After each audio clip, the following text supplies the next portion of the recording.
The stars are right, and that means it's time for another episode of The Whisper in Darkness. I'm your host, the Man from Lang. Thank you very much for joining me today. On this episode, we are going to take a look at FAQ 2.0, which was released last week. We're going to discuss a couple of errata, a few rules clarifications, and then we are going to dive into the list of taboos, which had several cards added to it this time around. This is the first FAQ in more than a year, so we have a lot to talk about. Before we get started, I'd like to thank the patrons of this channel for their tremendous support. The Arkham Horror LCG community is amazing, and these people have gone above and beyond to bring you content like these videos.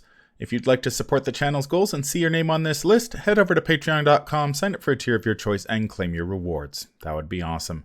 Special thanks to Coleman Rochitty for the amazing art that graces the channel, Nicole Fiscus for the Whisper in Darkness logo, and Nate Lost in Time and Space for the intro as well as the overlays. Thank you very much. I couldn't do it without you. Without further ado, let's get started. Hello, Arkham Horror fans. Welcome back. We are going to take a break from our regularly scheduled content here to discuss the new FAQ for the Arkham Horror LCG that dropped on Friday. It is the first FAQ that we have received in, I believe it is over a year at this point. So there are quite a few changes. There is some errata. There are quite a few rules clarifications, as well as new additions to the list of taboos. We are going to take a look at them today. Now, there is some errata and rules clarifications. We are just going to quickly summarize those so we can dive right into the list of taboos. There were 4 errata that are contained in the FAQ. The first is both versions of Storm of Spirits and MKV grenades. Both received a minor change to their damaging effects, so they combo properly with cards like Marksmanship, so they can do damage to enemies at other locations.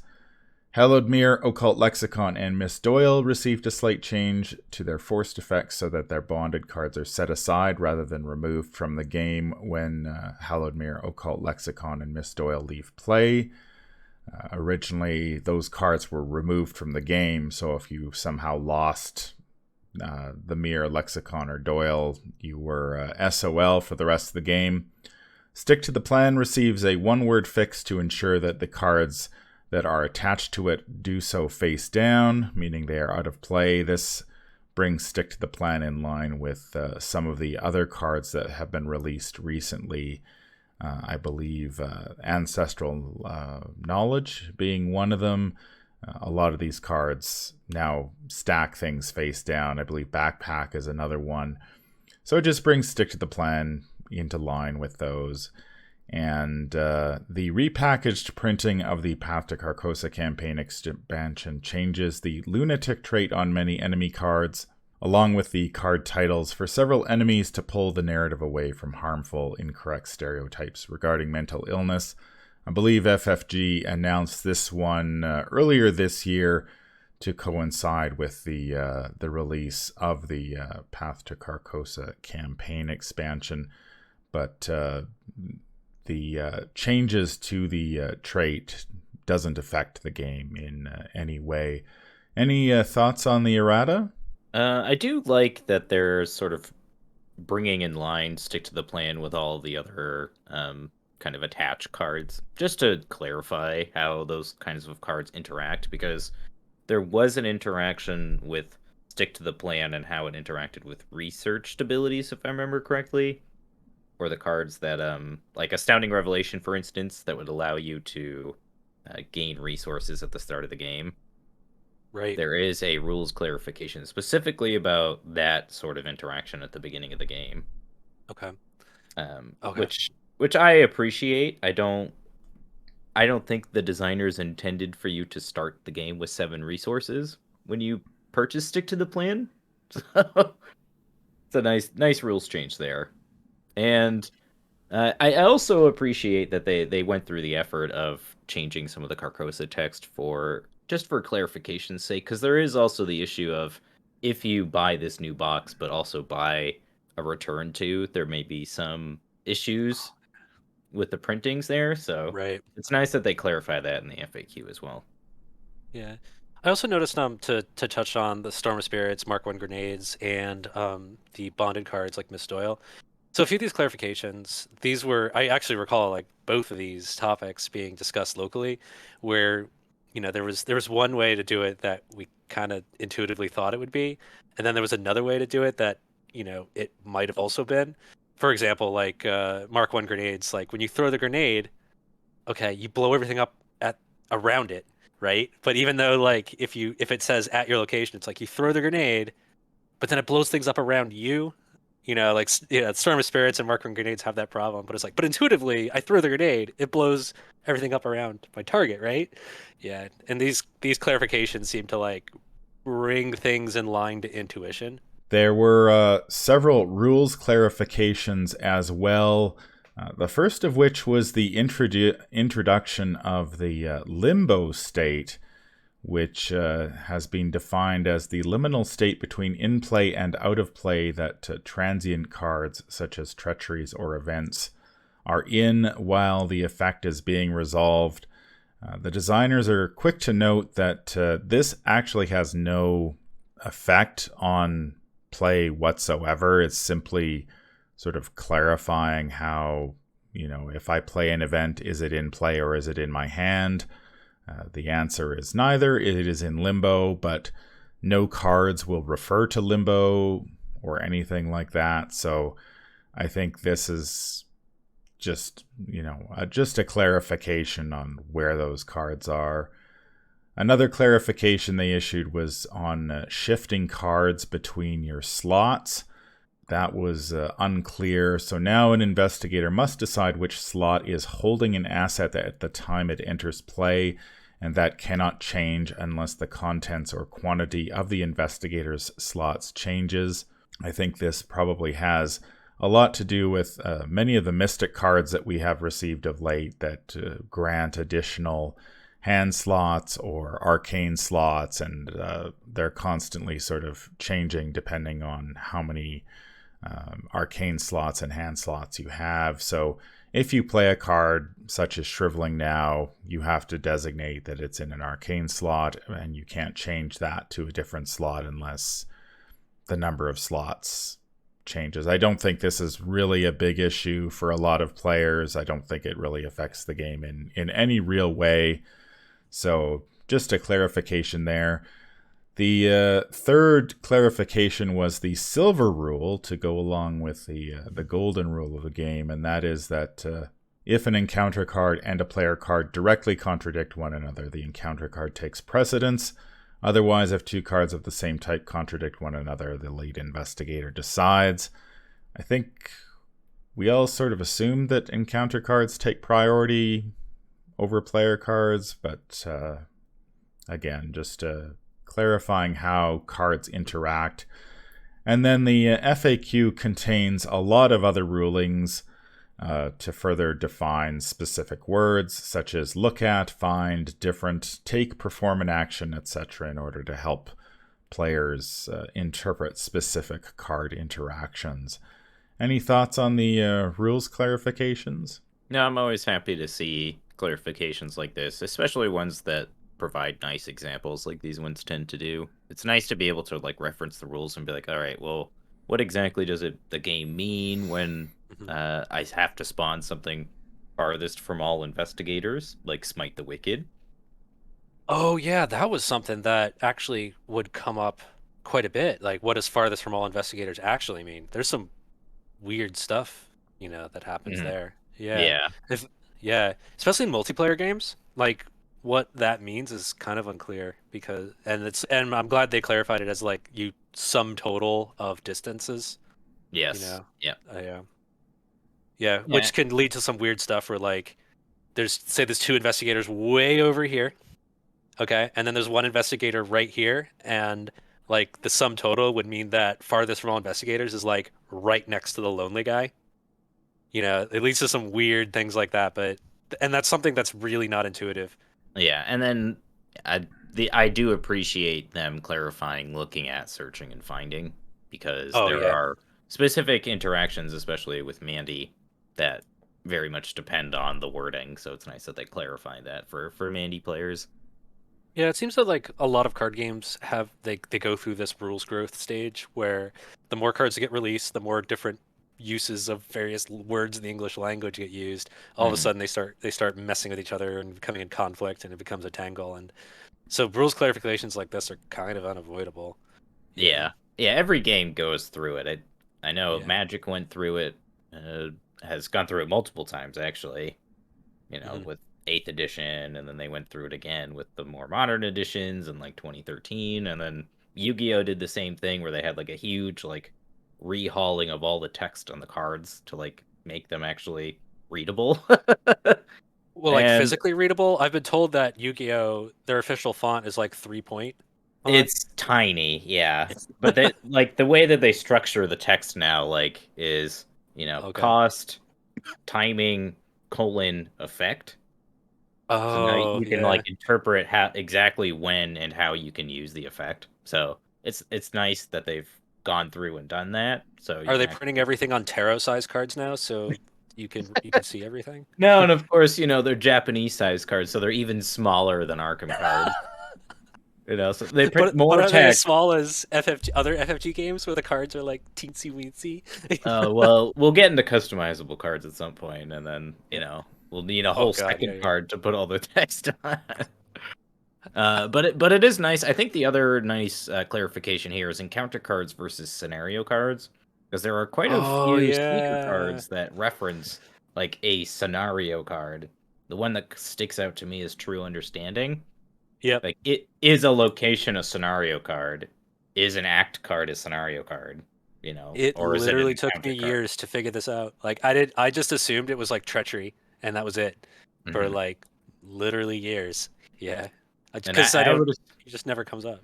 right, yeah, and I'm sure you're not alone in that. So Oh yeah. I said Yeah. they took the time to clarify that. Yeah, I think if you're a new player to the game and this may be your first LCG, it is important to remember that there is a pretty big difference often between terms like look at and find and stuff like that.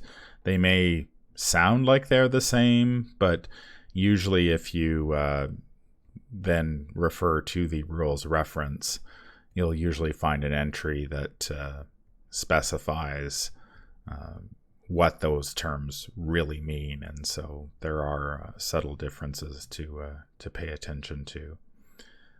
But most of those are contained in the rules reference.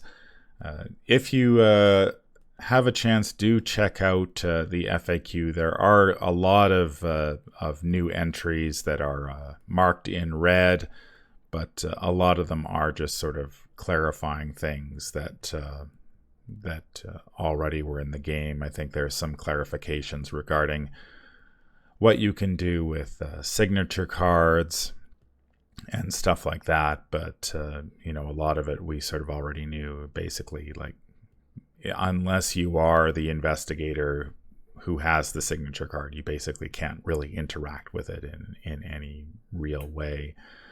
I did see they also did clarify how geared up works, which I know was one of the outstanding questions from Edge of the Earth.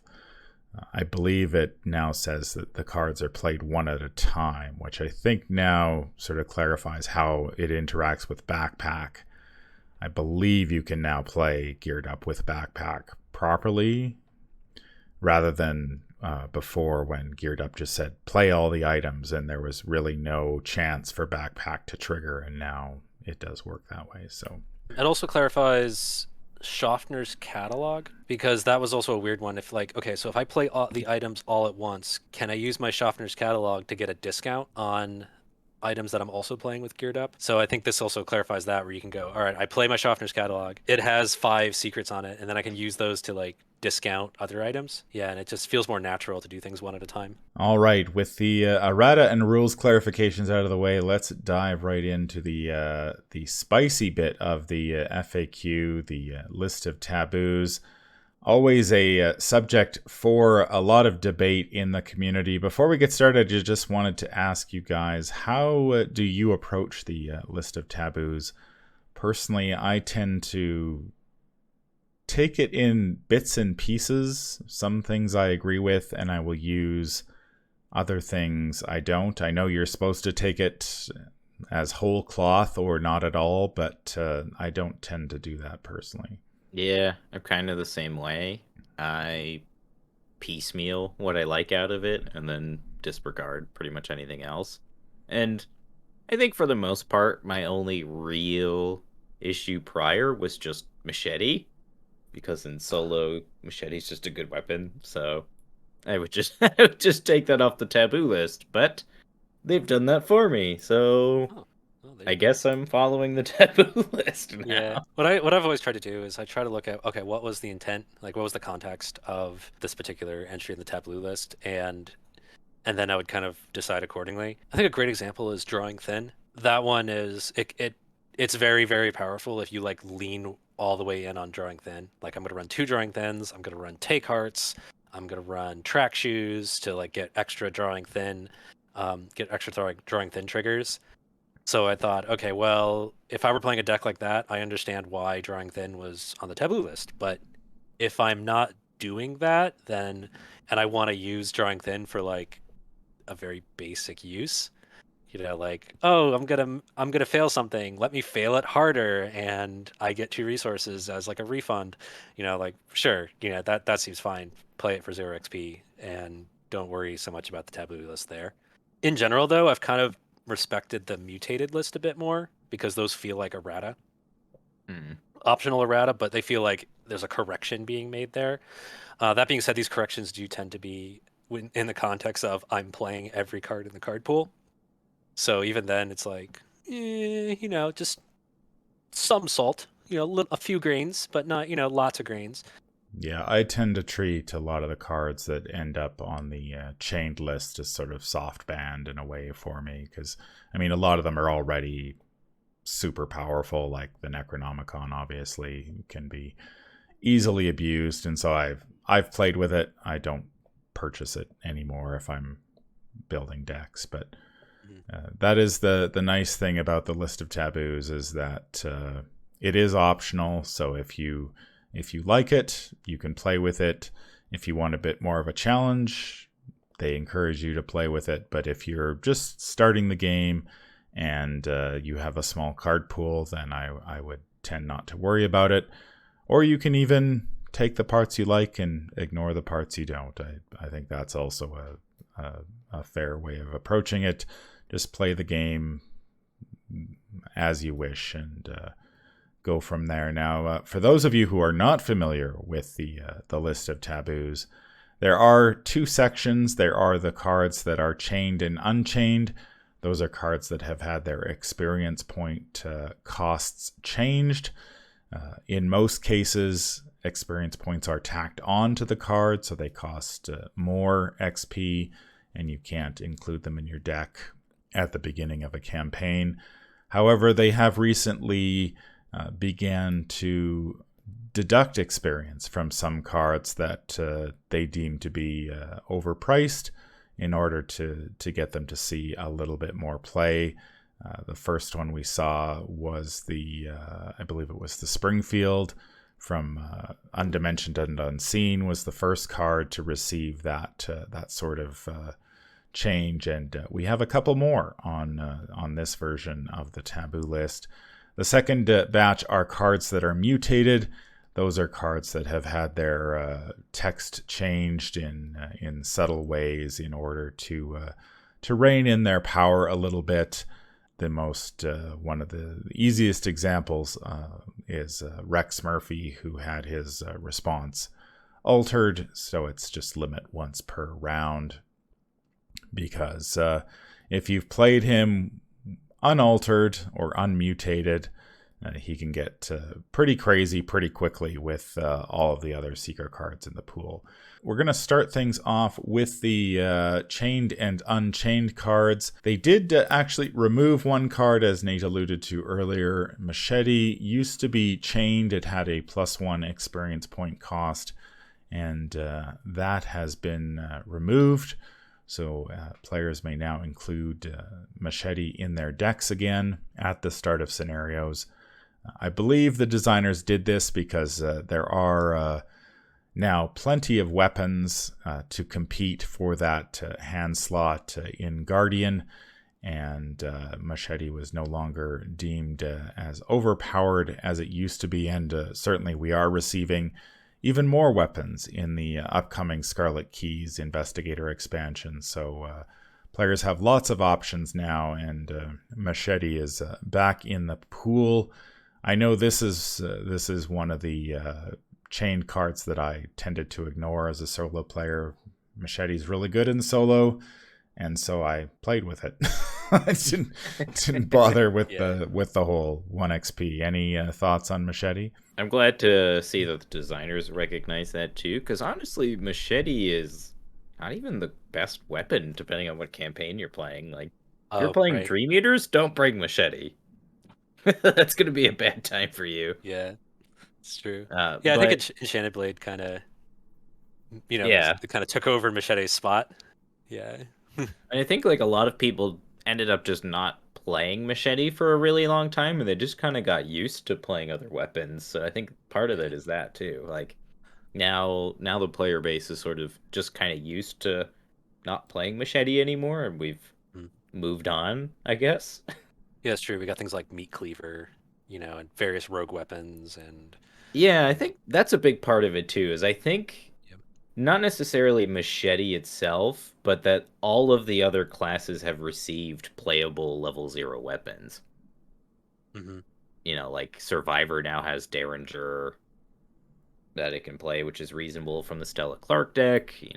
Mystics always got their spells, but Seekers have their ways of dealing with combat, and obviously the Guardians have received plenty of good level 0 weapons throughout the past few years, so yeah, it's nice to see Machete off the list. Plus, like, in the Forgotten Age, you're going to the jungle, you have to bring a Machete. You're going to the jungle in scenario that is 1. mandatory. You have to bring a Machete. I mean, you're going to the jungle. How are you going to get around? How are you going to get around without a Machete? I don't know. You're just not. I've always put at least one Machete in all of the decks that I've played through TFA that can take it. Yeah, because you have to. You need one. That brings us to the first addition to the list. It is David Renfield, a Mystic ally who was released in, I believe, Echoes of the Past Mythos pack. And has since been reprinted in the Path to Carcosa Investigator expansion. Just a reminder for those of you out there, David Renfield is a 2-cost asset that has an intellect skill icon, ally, and patron trait.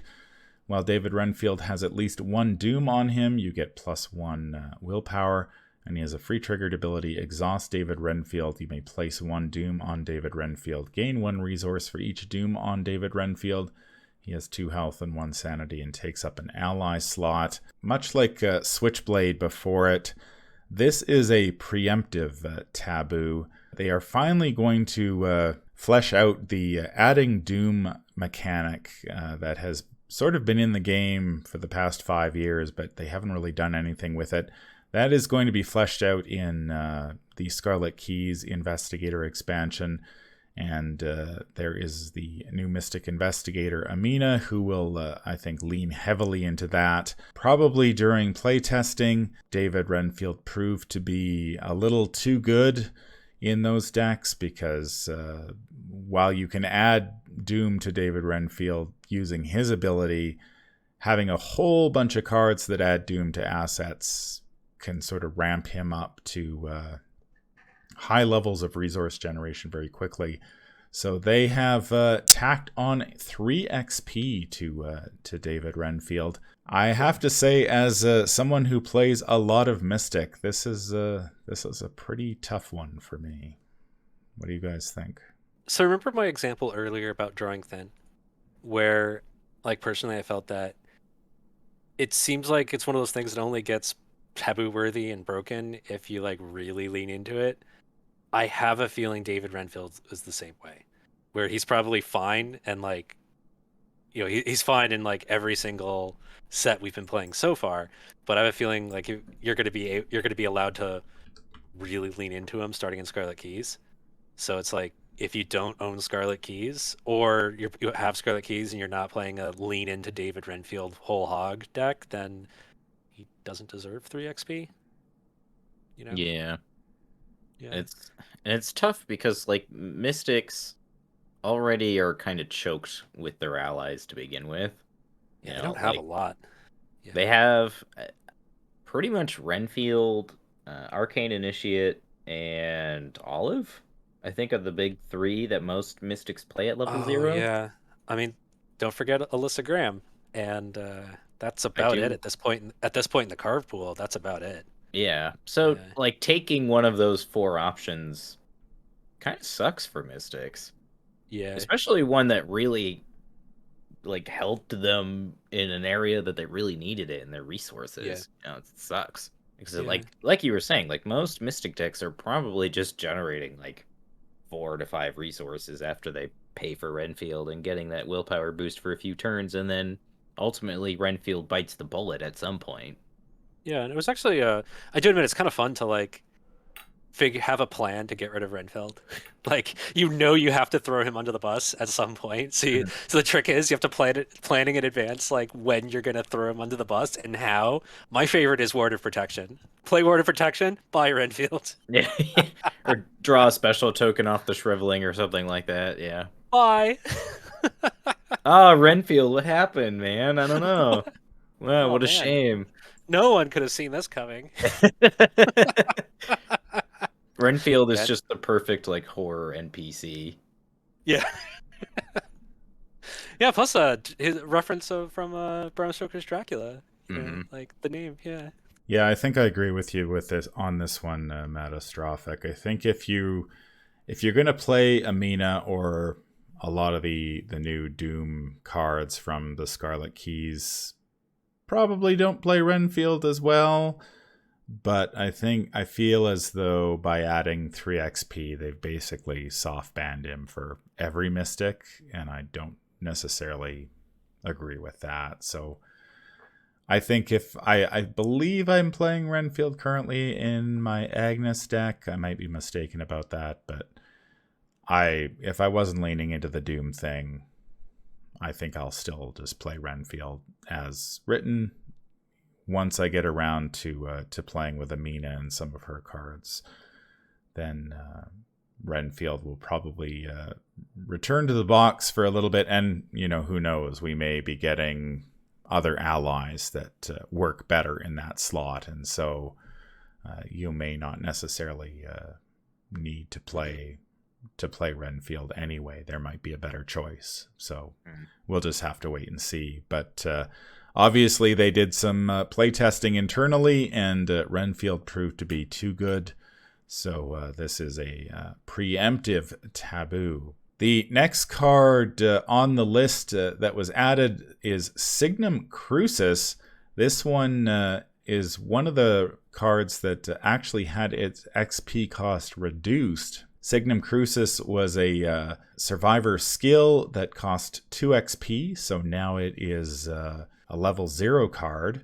It was released in the Horror in High Gear Mythos pack. It has 1 wild skill icon, practiced and blessed traits. Commit only to a skill test you are performing and only if the difficulty of that test is higher than your base skill value. After you commit Signum Crucis to a skill test, add X blessed tokens to the Chaos bag, where X is the difference between the test's difficulty and your base skill value. I honestly had to go to Arkham DB to find out what Signum Crucis did. When I saw it on the list, it was a blank. What do you guys think about this one? I think that this and the next card we'll talk about are the reason that Arkham DB was slogging the past couple of days. It's because all of the Arkham Horror fans needed to remind themselves what these 2 cards did. That's true. Oh, this is playable now. What is this? I don't remember this card. Oh, right. That card. Yeah. Oh, yeah. At 0 XP, this card feels very appropriate for what it does. Yeah, you can compare it to also from the Innsmouth Conspiracy, Keep Faith. And because Keep Faith is kind of like the go-to of you spend 2 resources as a fast action, put 4 blesses in the bag. Great. Signum Crucis has like a similar effect, where you put some blesses in the bag as like without spending any actions. The problem is like at 2 XP, it was kind of like terrible compared to Keep Faith. I gotta be honest. Yeah, so at least this one, it feels appropriate at 0. I gotta say. Yeah, and there's that other skill card from the Dunwich Legacy. The name escapes me right now. Rise to the occasion? Yes, Rise to the Yeah. Occasion. You know, it's sort of in that same vein. Whereas Rise to the Occasion, at least the upgrade like helped you actually succeed the test. This one now can actually go into your blessed decks at level 0 and be a useful tool for those decks. Yeah, if you can get Signum Crucis to like add like 2 or 3 blessed tokens, if you can get it to do it, it seems appropriate for a deck slot at 0 XP. But not at 2. Oh man, that's why none of us knew what it did, because we all forgot about it. Yeah, I think it's a nice addition for Calvin, and I believe Preston can also take it now, which he couldn't before because it was 2 XP. It was out of his range. So I think for a lot of those low stat investigators, if you're interested in building a bless deck, this is you're going to get 3 tokens out of it, which, you know, for a card that doesn't cost you any resources and gives you a wild skill icon on top, and the fact that those blessed tokens go in the bag before you pull, so you actually have a chance to get another +2, possibly more on top of that. That's a nice little bonus.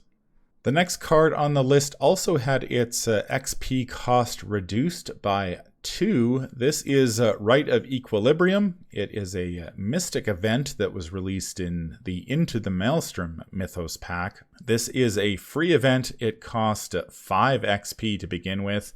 Has a wild skill icon, spell, blessed, and curse traits. Either choose one, add X curse tokens to the Chaos bag to add X blessed tokens to the Chaos bag.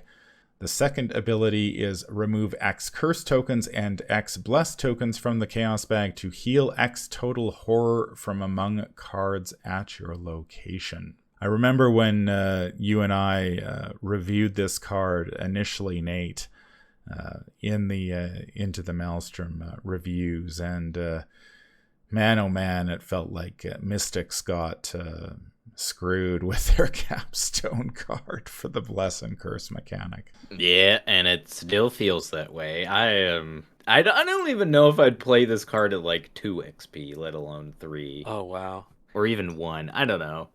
Well, like, yeah, I guess needs a that's lot. actually a good point, because you can compare this side by side to what's it called, Tempt Fate, which was neutral, 0 cost, 0 XP, added 3 blesses and 3 curses into the bag, and drawed you a card for no actions. The top half of Rite of Equilibrium is like that's a lot of expenditure just to like make that X be more than 3.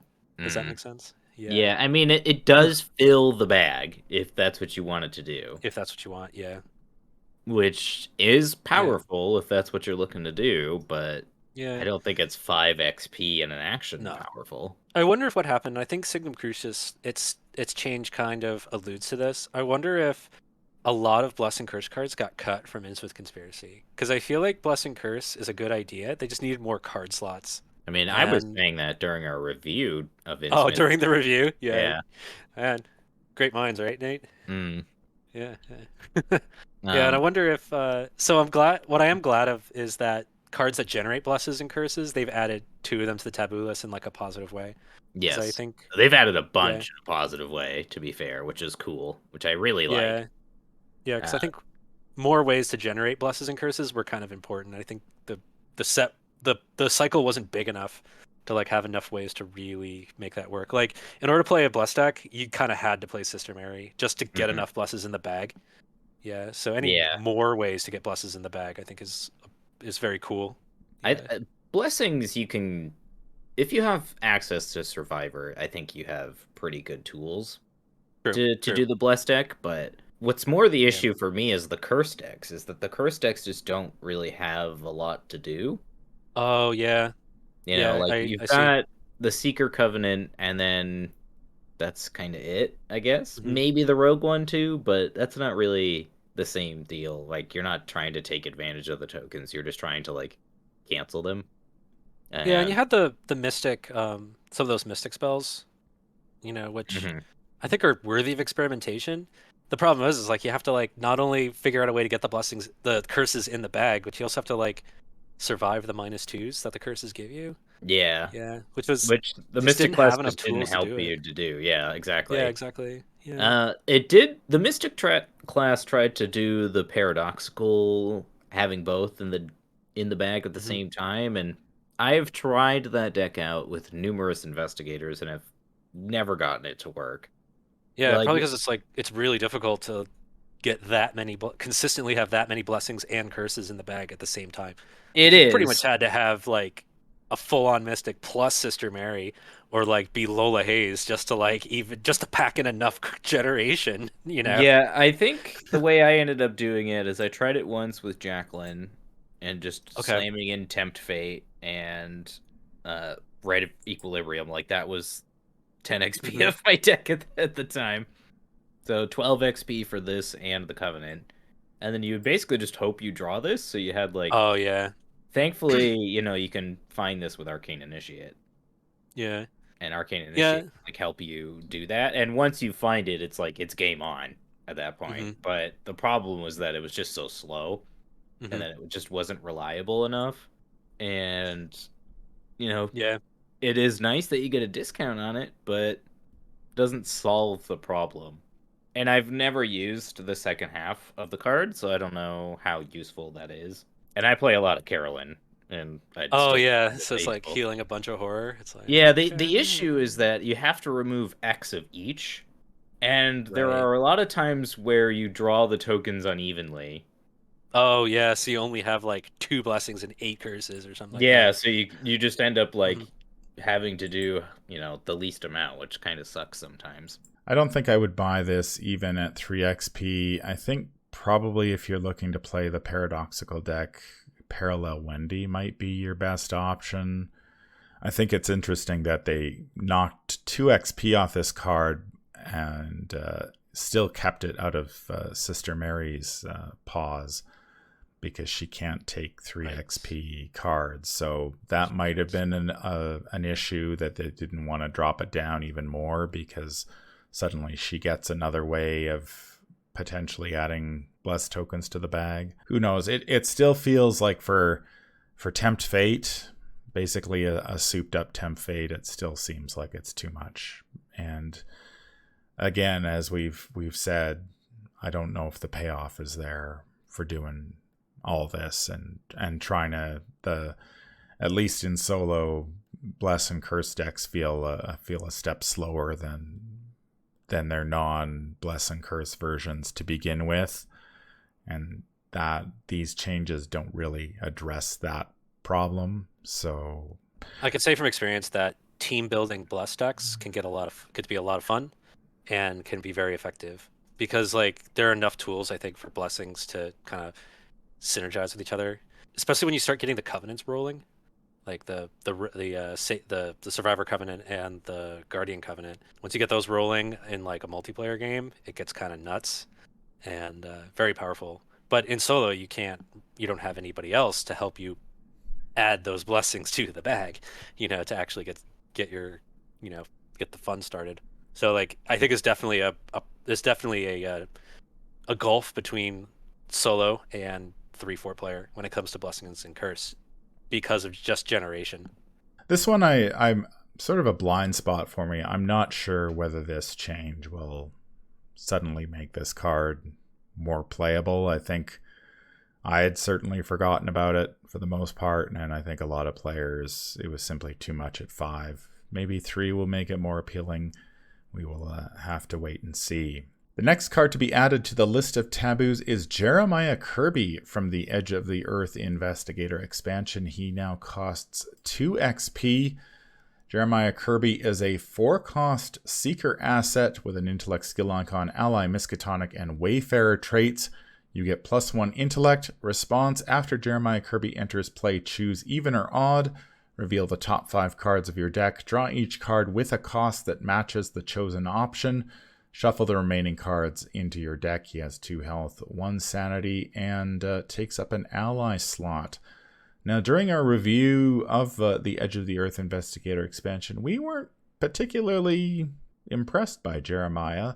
I mean, I think we recognize that if you were to build your deck to be mostly even or mostly odd, you could potentially draw quite a few cards off him. But this one kind of surprised me that it made the list. What do you guys think?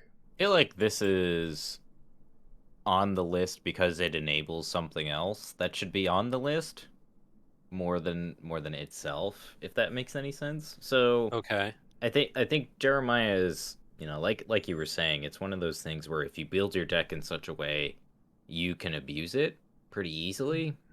Yeah. And it feels like it's on the list because the player base found a way to abuse that ability and probably draw 5 cards off of it, and that's probably a little too good.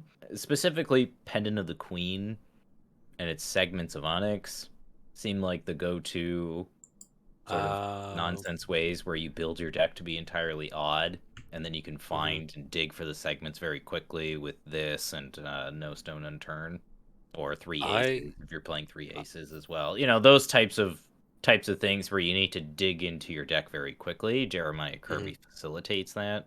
I get the sense that he's on this list for similar reasons David Renfield. I think there's some Scarlet Key stuff about him that work with him that we don't know about yet. That could also be the case as well. Yeah. Yeah. I get that sense. But as it is right now, personally I like to compare him to Lab Assistant. Oh, it's not Laboratory Assistant. It's no, it is Lab Assistant. Mm-hmm. Yeah, Lab Assistant. Lab Assistant, spend 2, draw 2. Mm-hmm. Okay, where Kirby is spend 4, draw X, get the permanent intellect boost.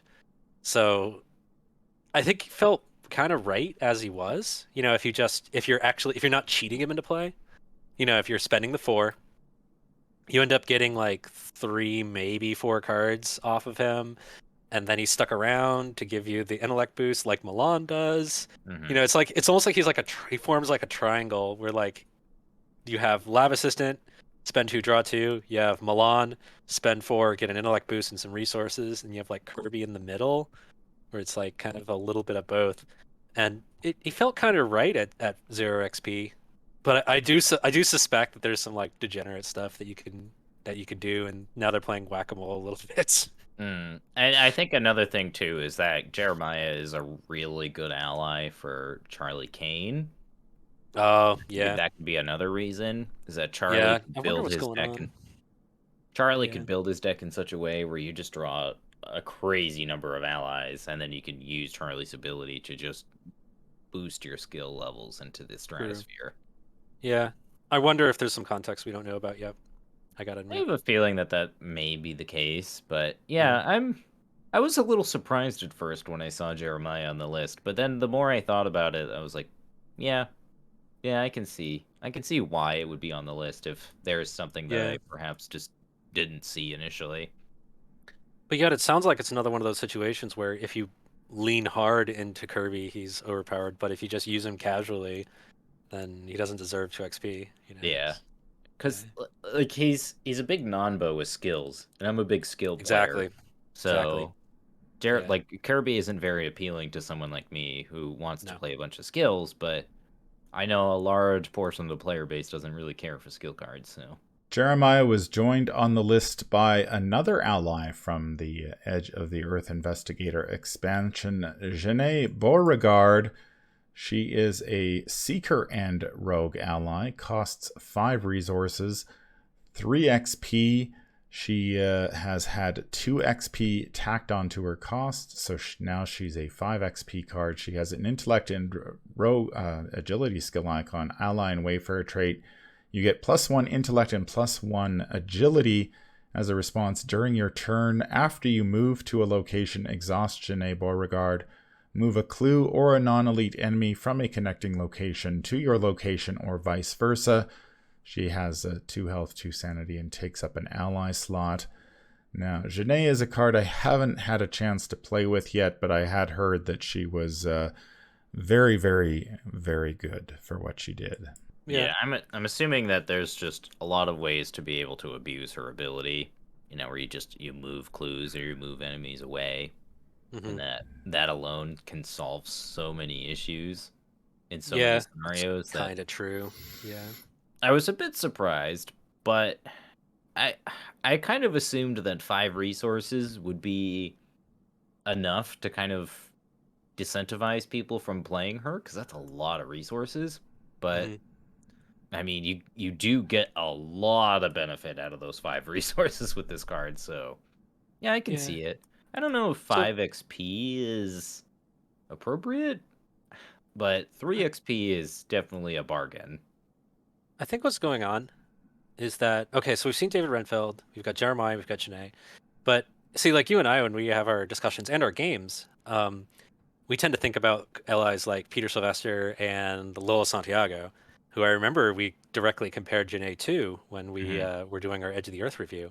So what I wonder is like, did they forget about Lola Santiago when making this taboo list, or did they, or is Janae just stronger than Lola Santiago for reasons that you and I don't really pick up on?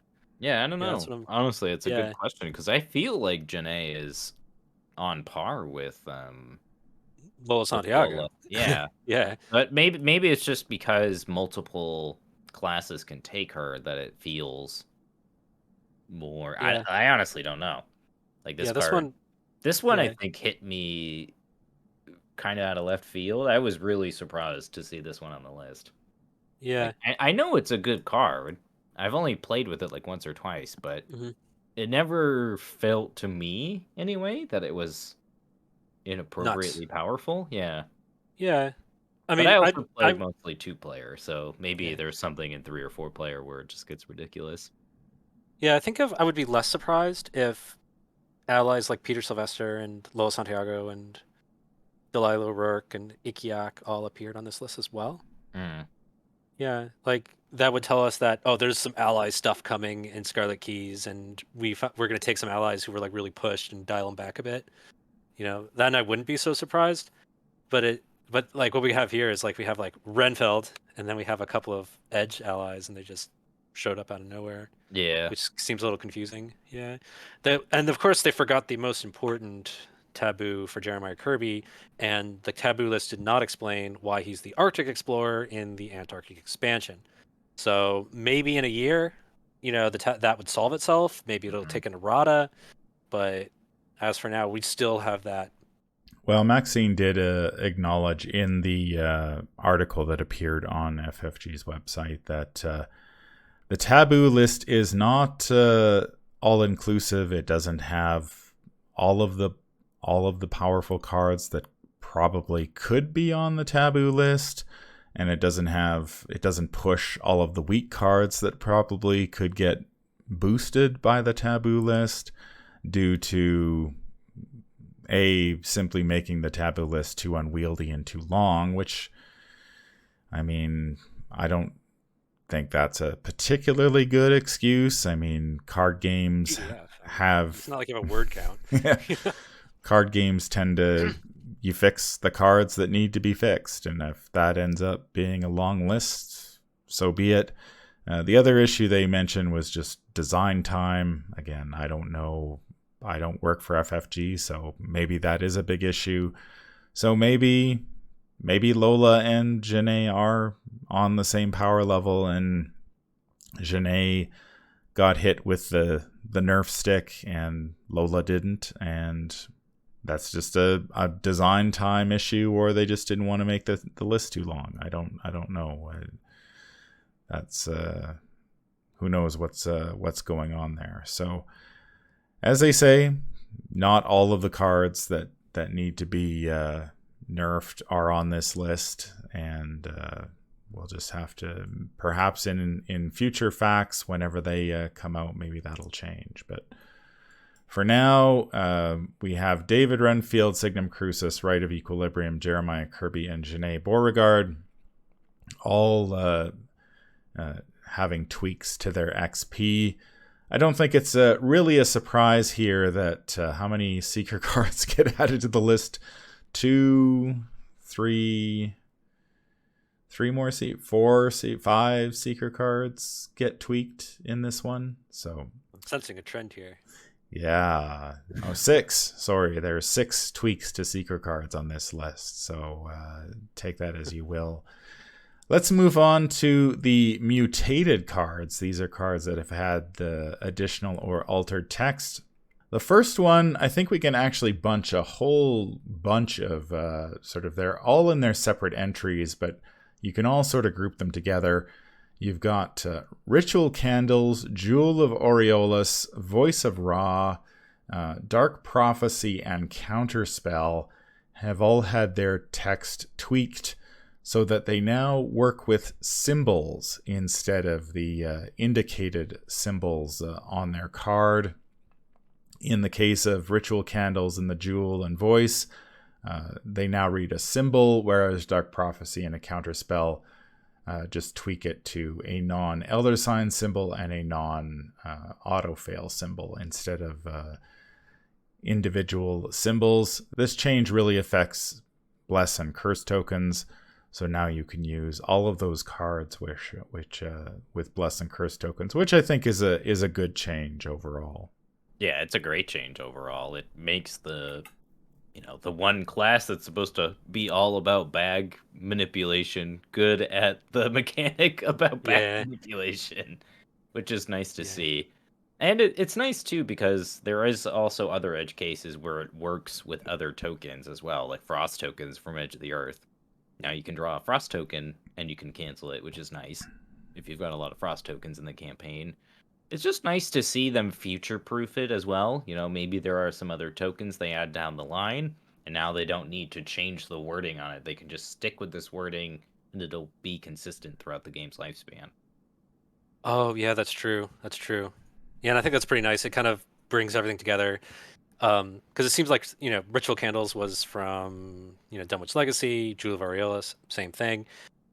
At the time, there were only skulls and cultists and tablets, etc.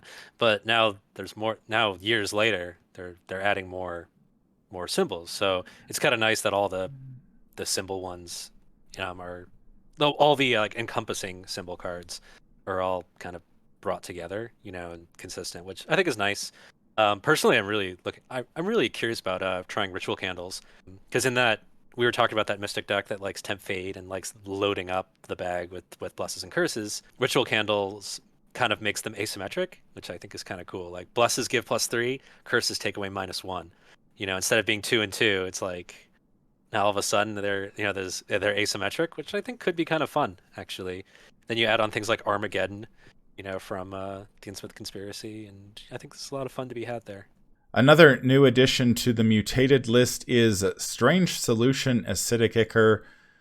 They have changed the card's fight ability. It now reads +1 damage instead of +2 damage.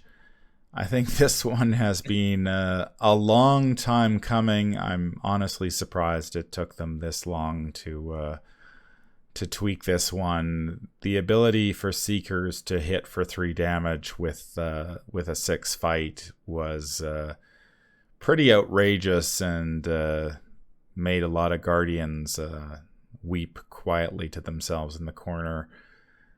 What do you guys think about this one? Finally! Oh my god, it only took them like 6 years. Oh my goodness. But yes, it's nice to see them recognize that 3 damage is too much damage for a class that should not be centered around dealing damage. Yeah, plus even at 2 damage, it seems appropriate for 4 XP for a Seeker. Yeah, I think if you look back to our review on Acidic Ichor, that one caused a lot of hyperbole and a lot of stir because in the same set as Lightning Gun, it's kind of like, what the heck, doing 3 damage in the same set as Lightning Gun. But at least this seems appropriate. Compared to alternatives that Seekers have, say you're playing Daisy and you have Shriveling, Strange Solution feels right actually at 4 XP in that she tests it as 6 instead of a 3, and she has 4 charge. She has it takes no slot, it costs 1, the number of charges that Strange Solution gives, it feels like an appropriate 4 XP card at 2 damage instead of 3, instead of being a better Lightning Gun. Yeah. I think the other thing too is that it doesn't allow the Seeker to do everything. which is important in a cooperative game. You know, you don't want one player doing everything at the table while the other player is just going to sit there and wait for your turn to be over. The next change that was made is an investigator, Lola Hayes from the Path to Carcosa, since reprinted in the Path to Carcosa Investigator expansion. Lola is one of the trickier investigators to play in this game due to her ability to take cards from all 5 classes and switch roles and play cards. Just for those of you who forget what she does, she's got 3s across the board. She has a forced effect. After you draw your opening hand, you choose a role, and then you can only play, commit, or trigger abilities on neutral cards or cards from that role. As a free triggered ability, you can switch your role, limit once per round, and her Elder Sign effect is +2. You may switch roles. She's got 6 health and 6 sanity. The Taboo moves her forced ability to the reverse side of her card and now reads additional setup after you draw your opening hand, choose a role, etc., etc. They have also added text to her front side. Now she can, as an action, switch roles, and this does not provoke attacks of opportunity. So you get 1 free switch per round, and then if you happen to be in the wrong role, you may take an action to switch an additional time. They also tweaked Lola's signature weakness, Crisis of Identity. It has the Madness trait. Discard all cards you control of your current role, then discard the top card of your deck. Switch your role to the class of the discarded card. If the discarded card is a weakness, switch your role to neutral. They have changed that card. Its revelation ability now reads, discard 1 card from your hand or play area of your current role. Then discard the top card of your deck, etc., etc.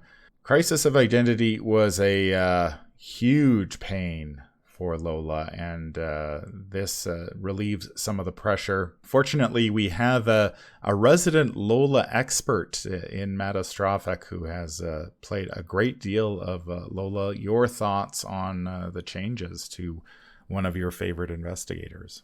So I think what's going on here is that what it's really about is the Crisis of Identity change. Crisis of Identity amongst the community was seen as one of the scariest signature weaknesses, if not the scariest. And then there's the fact that Lola has 2 of them. And I think a lot of people, a lot of players who get into Arkham Horror, they tend to learn they learn to be asset focused. So we're going to play assets, and they're going to boost my stats, and they're going to let me, discover more clues and deal additional damage. And then, here comes Crisis of Identity to blow up the entire board.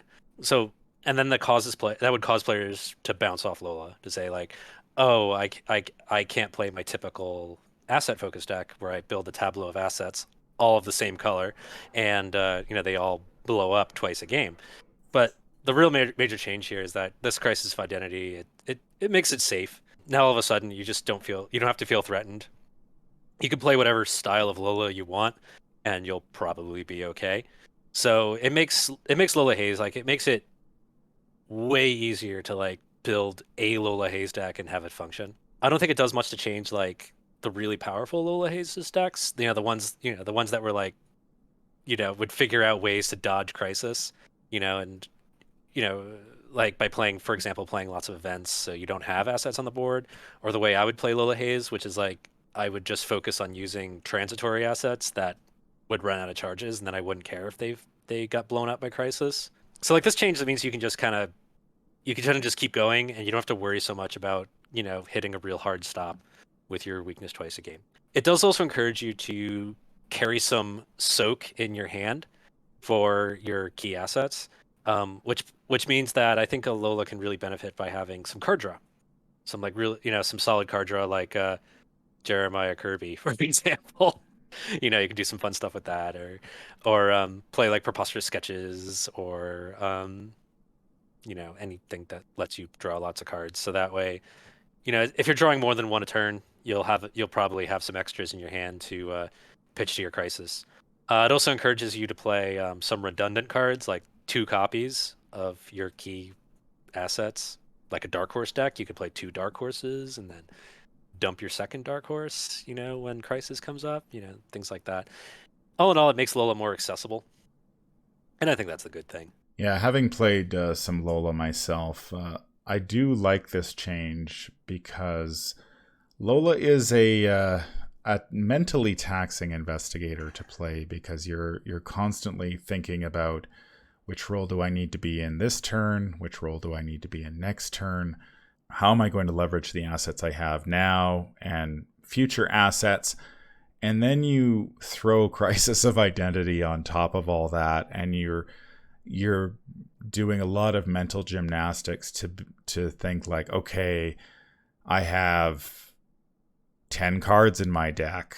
I have these assets on the table. Which role do I need to be in to minimize the damage that Crisis is going to inflict on me?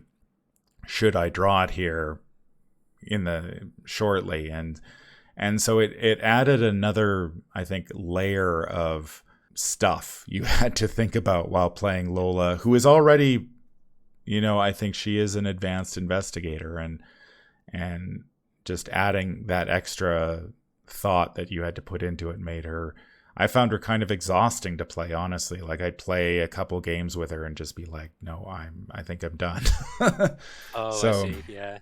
So I think this is a good change for her, and hopefully more players will give her a try, because I think her deck building is really, really interesting. Oh, it's tons of fun. You get to do like really weird combinations, not necessarily like, this card combos into this card, but like you get to do really weird stuff. Like, I'm gonna have a guardian weapon, and I'm gonna have like a rogue ally, and I'm gonna have like a seeker magnifying glass, and yeah, it's like fun stuff like that. The next card on the list has moved from the chained unchained list to the mutated list. That is Mr. Rook. This is the second stab they have taken in at reining in one of the very popular Seeker allies on this list. I forget how many XP they added to him. Was it 3? 4. 4? Yeah, so he did appear on the chained unchained list with 4 XP added to him. That should tell you enough about how powerful he is. He's been removed from the list, and his text has been changed. His free triggered ability is now an action. What do you guys think about this one? That feels much more appropriate to the amount of advantage that you can accrue from his ability. I remember back when this card was originally spoiled in Wages of Sin, I did a video like saying how this was going to be one of the best cards in the game, and well, lo and behold, it was one of the best cards in the game. Imagine that, searching the top nine cards of your deck for a card for free is pretty good. Yeah. And then Astounding Revelation came out and just made this card ridiculous. Yeah, we have lots of Mr. Rook stories, actually. Yeah, and like, my play group as well, like, he basically, not only did he replace Dr. Milan at the time, but he became like, any investigator who could take him was suddenly stronger than any investigator who could not take him. Yeah. So like in Mystics, so all of a sudden Marie's stock went up. Why? Because she can take Mr. Rook. Zoe's stock went up as a guardian, over like Mark Harrigan. Why? Because she could take Mr. Rook. Yeah. He was super duper strong. But like, and as an action, it feels like appropriate. Not only is having him cost an action appropriate, just like for the number of cards you get, but some of the more advanced Rook tricks were as a result of being able to use that triggered ability at any time. You were able to time when exactly you would draw your weakness. If you had an enemy weakness in your deck, you could wait for like the most convenient time to spawn your enemy weakness. Now, as an action, it has to be during the investigator phase. So you don't have that control over when your weakness hits, like you did with free action Mr. Rook, which I think is actually also very important. So not only does it make him it brings him in line, actions for cards wise, but it also cuts down on some of the really advanced Rook tricks that you were able to do. Yeah, by timing when your weakness was pulled. Yeah, and the thing about his ability was that you still got the card you wanted anyway. Yeah. You got the weakness, but you still got whatever other card he was going to grab you in the first place. So yeah, what makes me curious about this change is whether or not we're going to see at some point Astounding Revelation hit the list. Yeah, that's the one that I think is actually a problem. I would agree, yeah. Yeah. Because they've already changed, it looks like almost 4 cards because of that one card. So I'm wondering if there will come a point where the designers say, all right, this is the problem. Now we can sort of let these other cards exist. Because I feel like Mr. Rook was designed in a world without Astounding Revelation, but now that Astounding Revelation is such a prevalent part of the Seeker card pool that Mr. Rook just isn't the card that he was back then, if that makes sense. My suspicion is that the fact that it's a lightning bolt instead of a action ability was a misprint. That is my tinfoil hat theory. Well, and they've just fixed the misprint. Yeah, it would explain why. Like, I also think that Henry Wan was actually supposed to be a lightning bolt and not an action. So they flip flopped the 2 cards. They flip flopped the 2. Gotcha. Okay. Yeah, I mean, Mr. Rook was already. I mean, his ability was already amazing. I think the whole weakness thing was sort of supposed to rein him in, like, you get a card, but you also get your weakness, but then that turned out to be a good thing too. So he was just all upside, no downside. And then you combine him with the next card we're going to look at, and things get out of hand pretty quickly. Certainly, Mandy Thompson is not the only investigator who can abuse Mr. Rook, but she has certainly been on players' radars ever since she was released in the Dream Eaters. Mandy Thompson, the researcher, 3 willpower, 5 intellect, 1 combat, and 3 agility.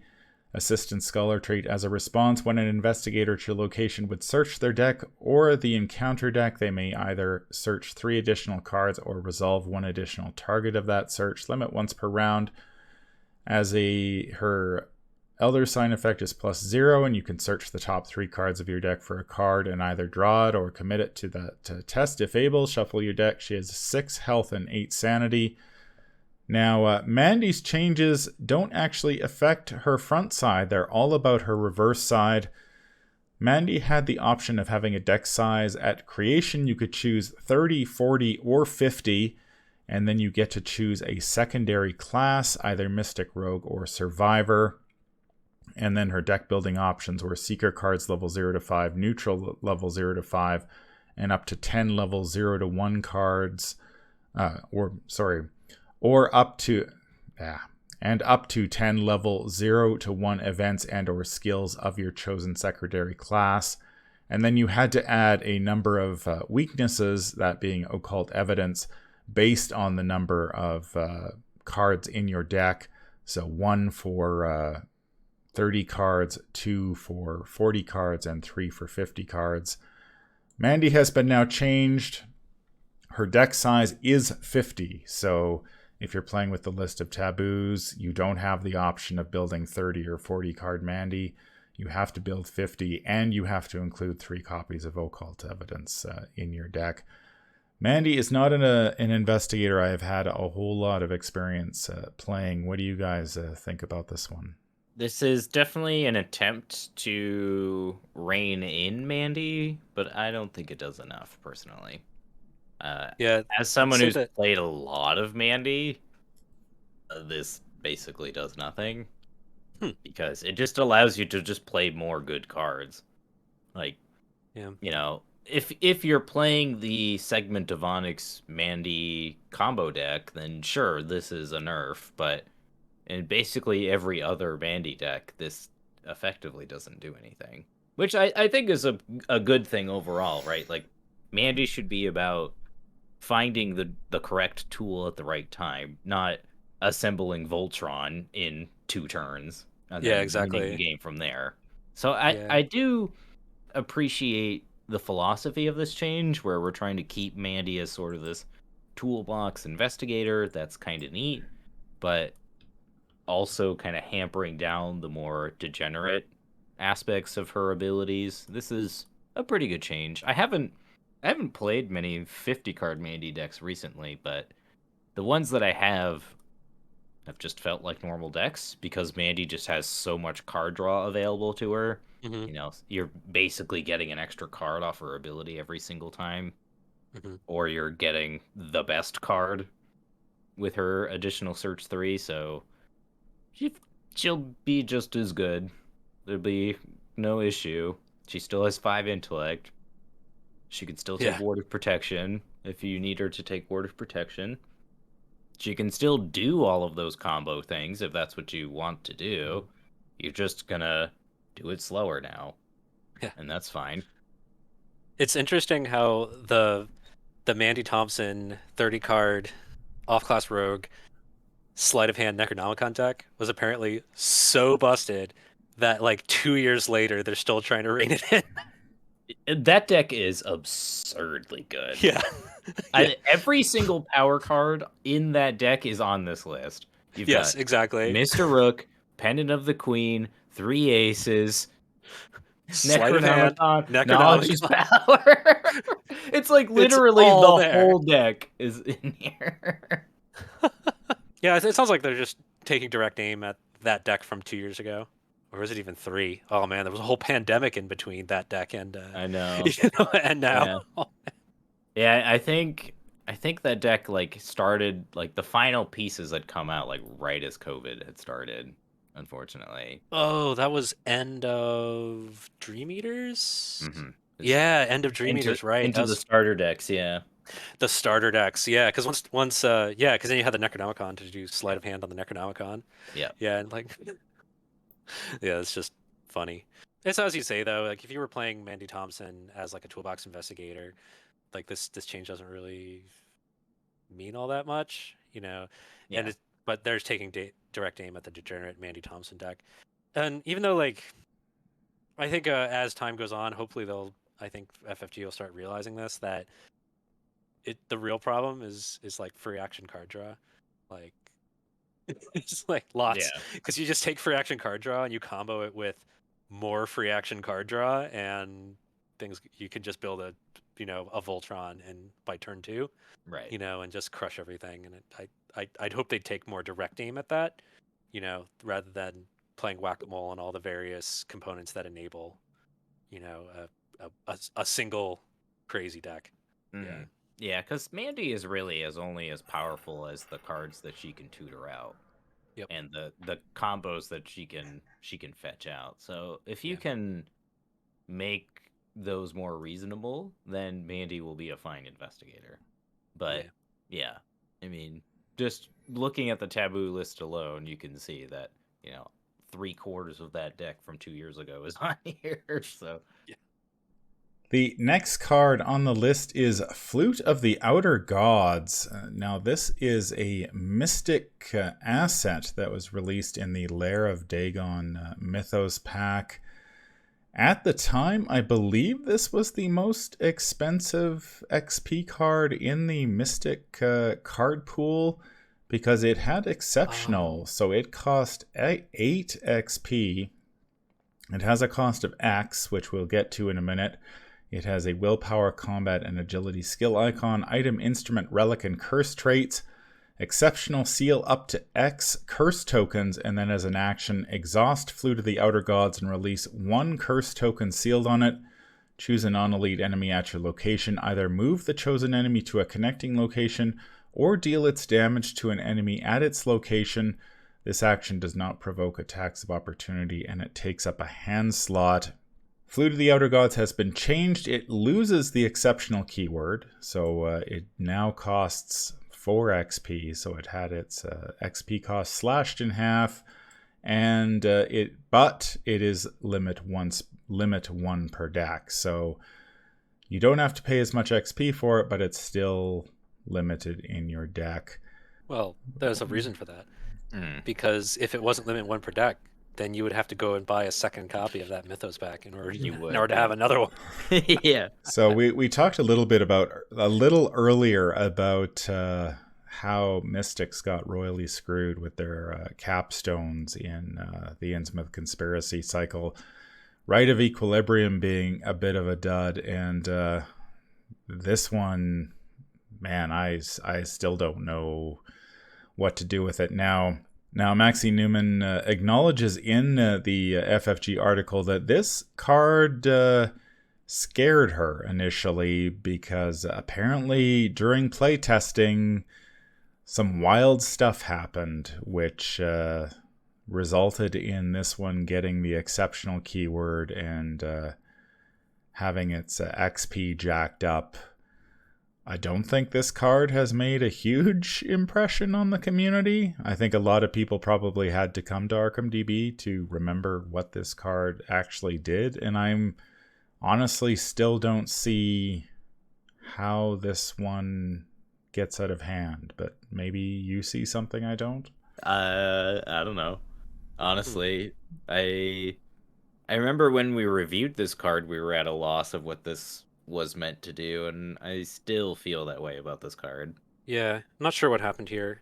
I want to know what this card did in playtesting. I wish that they had. I'm really curious, yeah, like what the stories are, because we Yeah. don't actually know how it got reined in. Like, okay, so exceptional was added, but that effect text could have been something completely different, and then it was like in the 11th hour is when they both added exceptional and changed the effect text, and then we got what we got, but we don't know. Like, it could have been anything. Mm-hmm. So okay, but it sounds like what it does is you choose a non-lead enemy and you move it away. Danae Beauregard does the same thing, and she got a taboo up. I wonder if there's a play style that some of the playtesters have in which choosing a non-elite enemy and shoving it away is like very powerful. I get And the I wonder if it's feeling, not the way we play. Yeah. Yeah, Okay. like a lot of players, we sort of brute force everything. We just kill everything on sight.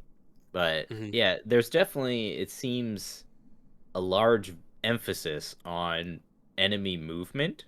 We even see it on like Cyclopian Hammer as well. Yes, yeah, which where we that will seems talk like about. it's a very powerful thing. Yeah. Even though, like, but the community at large doesn't seem to value those types of effects. I'm wondering if like they have some combo set up where they're like playing whack-a-mole, where they like move the enemy over and then they've got someone waiting there for the enemy and they move it into a trap or something like that. I don't know. I think I've already solved that question. It starts with D and ends with an Dynamite Blast. Yeah, I struggle with this one.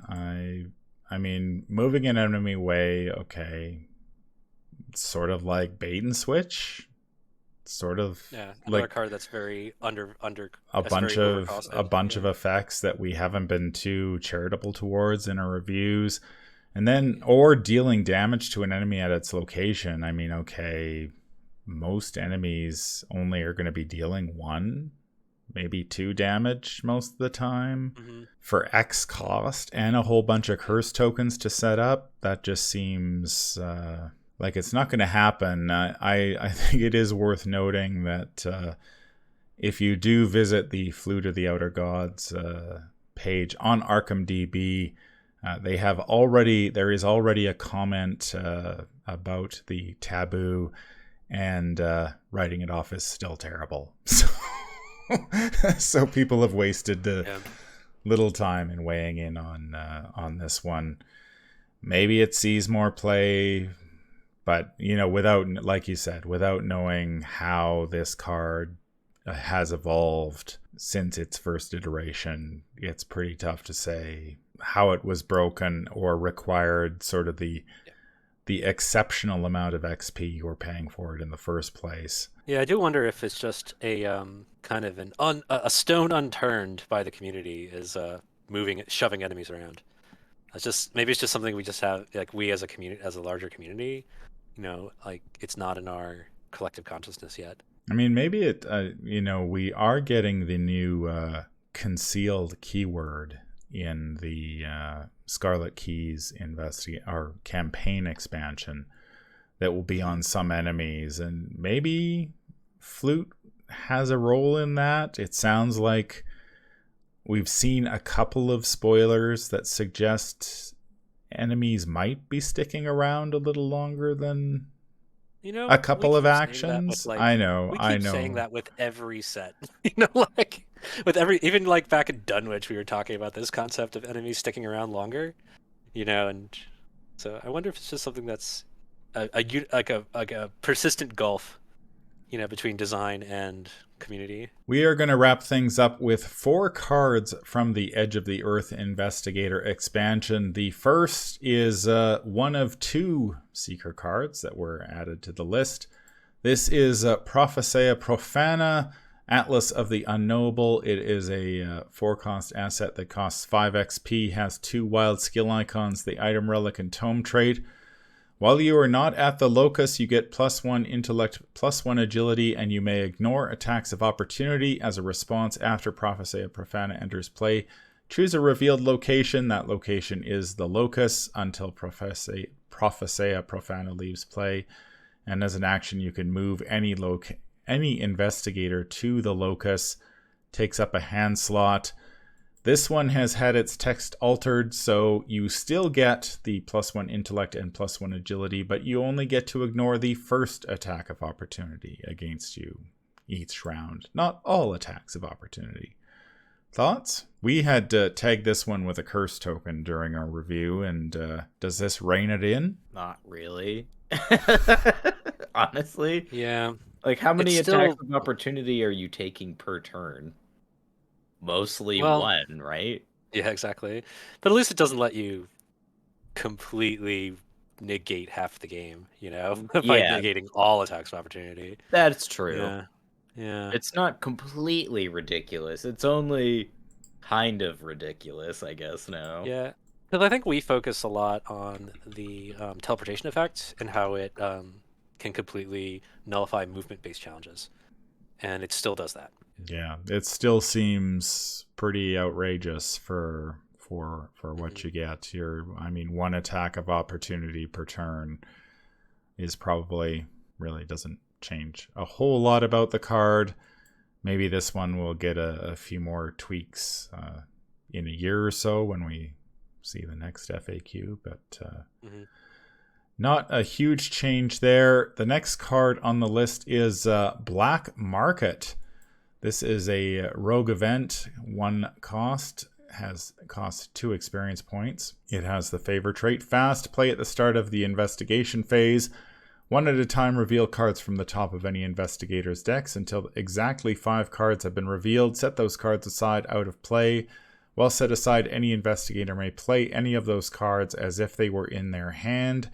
At the start of the next investigation phase, shuffle each of those cards still set aside into their owner's decks. Sounds like this one landed on the list not so much because of itself, but just the fact of chaining Black Market into Black Market got a little bit crazy in multiplayer. So now it is limited to max once per round. Yeah, this seems like one of those changes that was... when you get some people in a Discord group and they talk about, but if I play Black Market and then I draw my entire deck and then the Black Market comes back and I'm still at the start of the investigator phase, so I play the same Black Market again and then I remove everybody's entire decks from their deck and put it all on the table and then we win the game. It seems like it's targeting that ridiculous scenario. I've already completely nullified the entire game anyway, on paper, not in real life, and then in that case, Black Market's kind of broken. But yeah, this change feels like you missed a semicolon somewhere, so you had to go back into your code and put the semicolon back in. Yeah, to keep it from looping forever. Yeah, exactly. Yeah, I suspect most players probably weren't trying to break the game with this card, and most of them were just playing it as intended, and you weren't ending up with crazy loops. I think it's still very strong and very appropriate. Like, it's kind of cool too that you can get everybody to who needs assets and you put them out on the table. Yeah. And I mean, when we reviewed it, the thought never crossed our minds that we were gonna somehow make a chain that removes everyone's decks and puts them all on the table. Because why would you want to do that? Yeah. It works on paper. It's good for Discord conversations. Yeah, like you said, it's one of those things where you brew it up and you go, okay, that was fun. Let's do something else now. The next 2 cards are both the same card. One is the level 1 version. The other is the level 4 version. This is, of course, Aeon Chart. which we definitely hammered with a curse token in our reviews. This change affects both of the cards, so I'll just read the level 4 version, which is the really ridiculous one. It's a 2-cost asset, costs 4 XP. Intellect, Agility, and Wild Skill Icons item and relic trait. Uses 3 secrets as a free triggered ability during your turn. Exhaust Aeon Chart and spend 1 secret to choose and take 2 of the following actions in any order. Move, evade, or investigate. Takes up an accessory slot. The level 1 version is basically the same, except that you only get to take 1 of the following actions, not 2.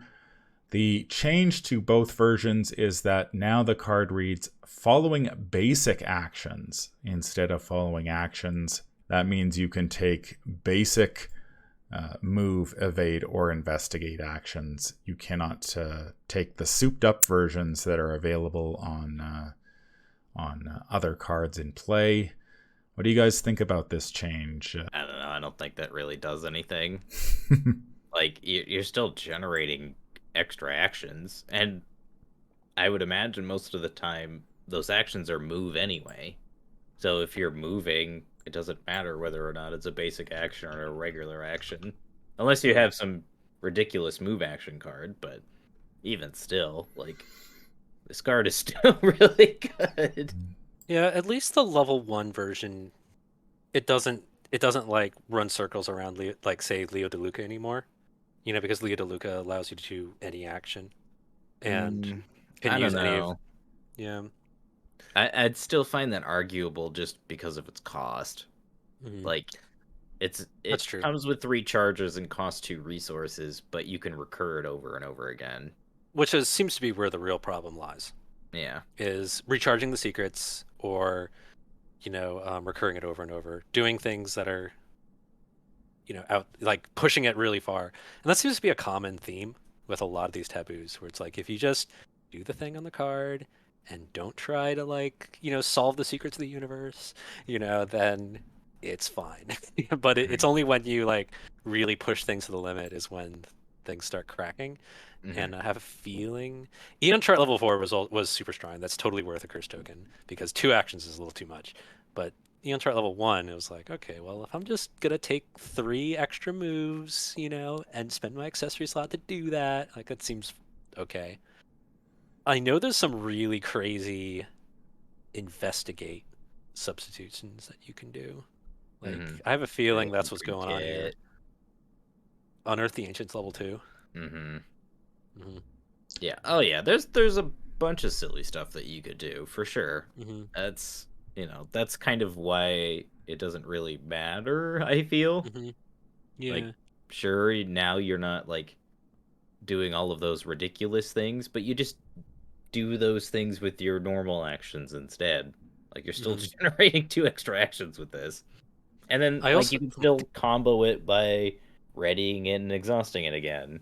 Yeah. Or putting it back up into your hand and then playing it again and then re-exhausting it. It doesn't stop any of that stuff. It also doesn't solve the rules question that seems to have popped up straight for over a year now is, can I choose the same action twice?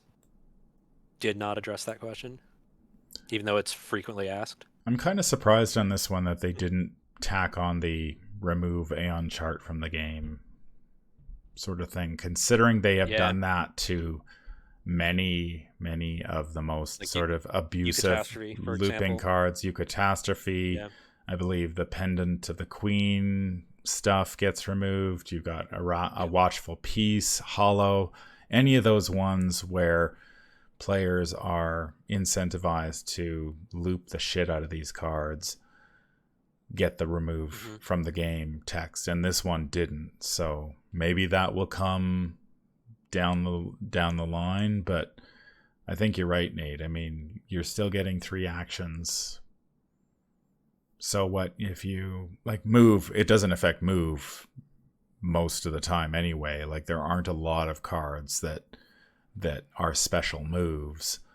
And then evade, there's some cards that can be used to evade, but I think a lot of investigators are just good at it, who are going to use this, are just good at evading on their own anyway.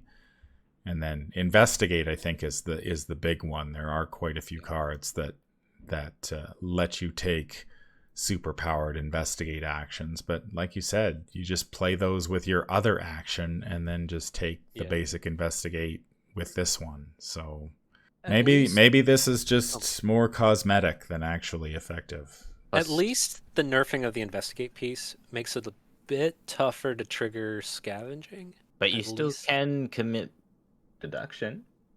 Yeah, that's true. But at least, but you can't do like the Bob Jenkins lockpicks loop as well. You know, like stuff like that. Yeah. So at least it does. There's like an actual effect there of this taboo. There is. Yeah. I just don't think it's nearly enough.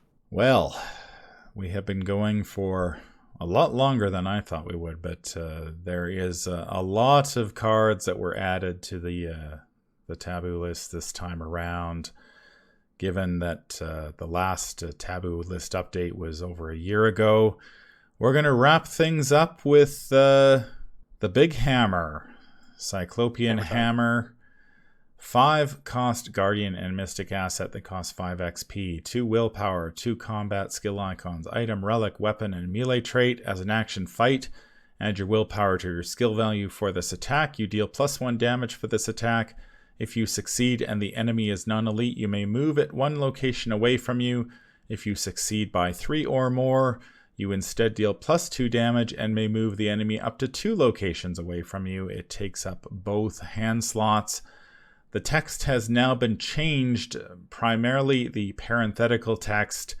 If you succeed by 3 or more, you may exhaust Cyclopian Hammer to instead deal +2 damage and move the enemy up to 2 locations away from you.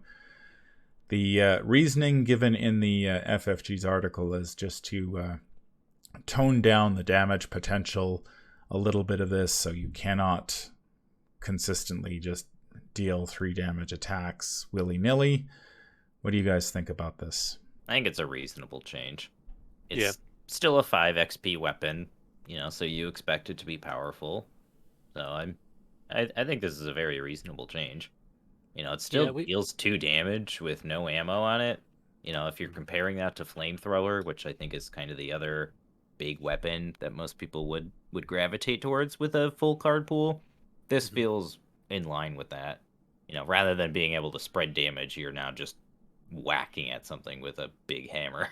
Yeah, this was an interesting one because we weren't like quite as panicky about this one, than the community seemed to be. Yeah, like the end of the day, weapons are only as good as the enemies they defeat.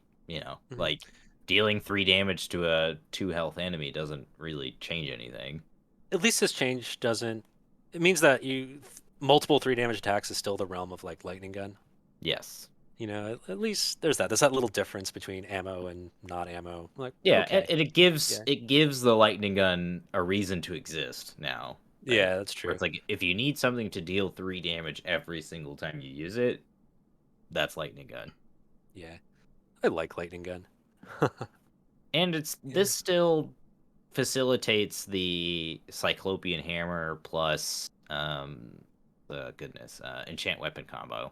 Oh, the 4 damage swings. Yeah, you can still do that. Yeah, that's true. Go nuts. Okay. I've thought this card is fine. It's a very good weapon, but I wouldn't I don't think it's ban worthy or anything. What is interesting is like I can tell that the scary bit about moving enemies is like completely absent from the conversation.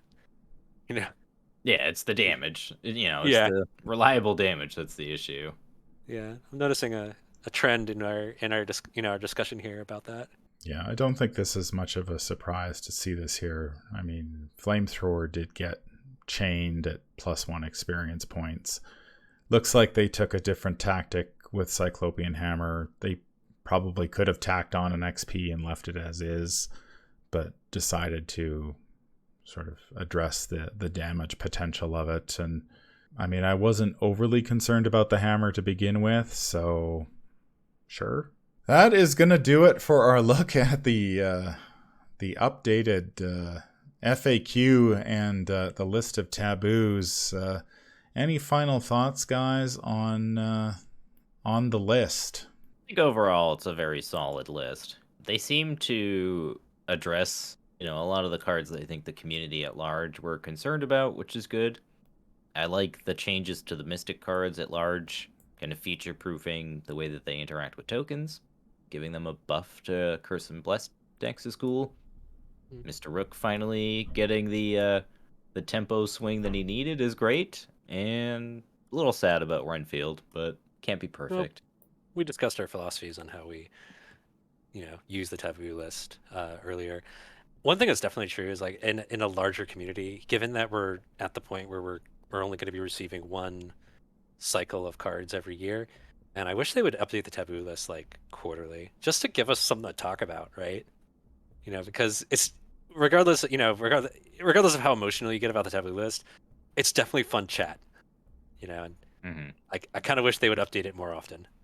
I think that, and it helps to kind of freshen the game up a little bit. If you're not going to release new cards, at least you can sort of change how the current cards work and give players that are invested something to look forward to. Yeah, like changing Lola up there. Like that's a big deal. That's a whole investigator that I imagine, and I hope, and I challenge all of you listening right now to to give her a try if you haven't before. Even you, Nate, I challenge you. We'll see about that. Mm-hmm. Yeah, and all it took was like 2 lines of text, and all of a sudden it's like they released a whole new investigator. I don't think there are a lot of surprises on the list. I mean, a lot of the cards that are on it, we have talked about in one way or another in our reviews. I think David Renfield is the big surprise.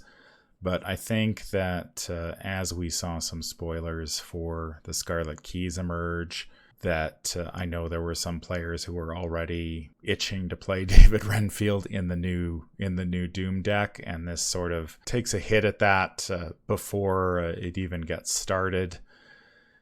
It's nice to see some of the less played cards get a little bit of a boost. I don't know if it's going to be enough in the case of Rite of Equilibrium and Flute of the Outer Gods or not. The one thing that strikes me about the taboo list in this game is I feel as though, looking back at FFG's previous LCGs, the Lord of the Rings LCG in particular, that they were much more willing to change a lot of cards, and that list was much, much longer and much more extensive.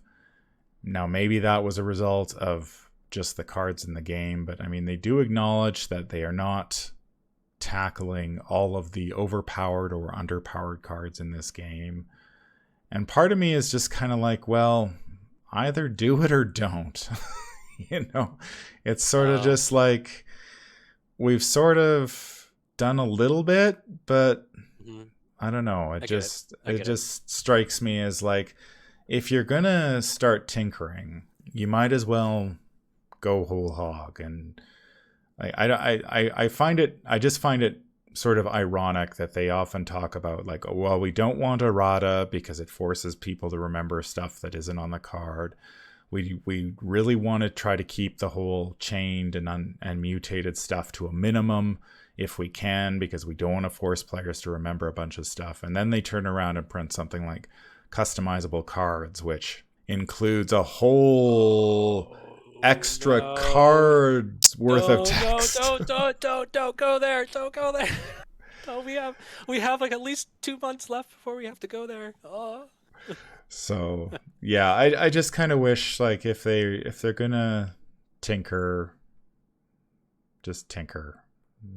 But I think this might also be reflection of the changes that have gone on at FFG over the past few years. I mean, it's certainly not the company that it used to be, certainly not in size anyway, or staffing, and maybe they just don't have the time to deal with something like an FAQ, and so they have to do sort of what they can do, and they only have a certain amount of time they can commit to it, and that's that. Whereas something like Lord of the Rings back in the day, they had more staff and more time to commit to putting out FAQs. I mean, the fact that it took them more than a year after Edge of the Earth to answer some of the questions we had about that set.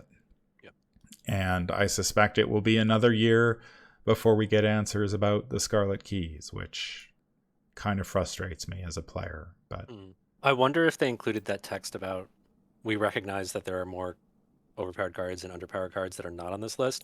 I wonder if that's just a boilerplate text to like dissuade people from sending them angry emails. and that's all. Like, dear FFG, why didn't you add this card to the list? You know, by having that text like, oh, we recognize that there are more that we didn't catch, and then that means they don't need us to tell them that they didn't catch something, you know, and keeps their email boxes slimmer. Yeah, it's possible. It's possible. But anyway, I think it's not really any great surprises if you're on the Discords or listening to other content creators. Many of these cards have been discussed before, so cards like Mr. Rook and Acidic Ichor have been problematic for quite some time, and they're still trying to tinker with them. Mandy has been a problem since her release in the Dream Eaters. It is nice that the Mystics do get a boost with their Chaos Bag manipulation and the Bless and Curse mechanic, and they are future-proofing themselves for future tokens, which we may or may not see, which I think is a good thing. Let us know in the comments down below what you think about the list of taboos. Were there any cards that surprised you? Any cards that you wanted to see nerfed and or buffed on the list? Let us know down below, and we will be back with to wrap up our reviews of not only the player cards in the Dunwich Legacy, but also the investigators. We are currently recording those, and we will have those out to you shortly. And of course, we are building up to the Scarlet Keys Investigator expansion that I believe is slated to be released at the end of September, beginning of October. Possibly different depending where you are in the world, but I think that is the plan so far, and we will be tackling those reviews, so stay tuned for that. That's going to do it for this episode. If you enjoyed what you hear, remember to like, comment, and subscribe. If you need to contact me, I can be reached at manfromlang@gmail.com. I'm also on Twitter at manfromlang. Until the stars are right, keep your shotgun close and your elder sign closer. Take care out there, and happy investigating.